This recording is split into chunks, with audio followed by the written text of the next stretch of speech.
নমস্কার বন্ধুরা, আমি বিশ্বজিৎ। আমি ভারত ভ্রমণ তো এখন রয়েছি বাগেশ্বর ধাম, সেই পবিত্র ভূমি।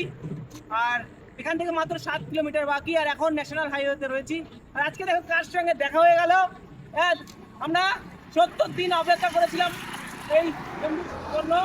আর একটা কথা তোমাদের শেয়ার করি, যেটা হচ্ছে এই যে বন্ধুকে দেখছো, নাম হচ্ছে রাজকুমার মাহাতো। বাংলার অনেকেই চেনো, বাংলার ভাইরাল ছেলে, কারণ প্রথম ছেলে বাংলার রায়গঞ্জ শহর থেকে সম্পূর্ণ ভারত পায়ে হেঁটে ভ্রমণ করেছিল। তো আমি তাকে দেখেই কিন্তু এই যাত্রা পথে বেরিয়েছি। তো আমি 1 বছর আগে বেরিয়েছিলাম, আর দাদার ক বছর হয়ে গেছে তার কাছে জেনে নেবো।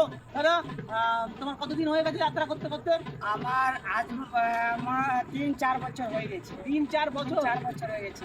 আমি 3-4 বছর আগে 12 ধাম শুনে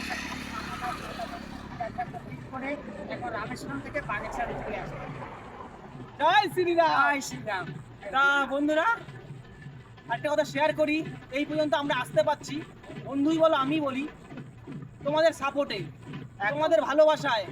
তোমরা যদি সাপোর্ট না করতে, তোমরা ভালোবাসা না দিলে, তাহলে এত পর্যন্ত আমরা আসতে পারতাম না। আর তার সঙ্গে তো সর্বোপরি রয়েছে আমার ভগবান। জয় জয় শ্রীরাম। বন্ধুরা, তোমরা সকলে ভালো থেকো। আমরা বাঙালি হিসাবে আশা করি এই ভিডিওটা বাংলা থেকে প্রচুর শেয়ার হবে। তা বন্ধুরা, তোমরা একটা সুন্দর করে জয় শ্রীরাম লিখে ভিডিওটা শেয়ার করে দিও। অবশ্যই শেয়ার করো। জয় শ্রীরাম। জয় শ্রীরাম, জয় বাগেশ্বর ধাম। জয় বাগেশ্বর ধাম।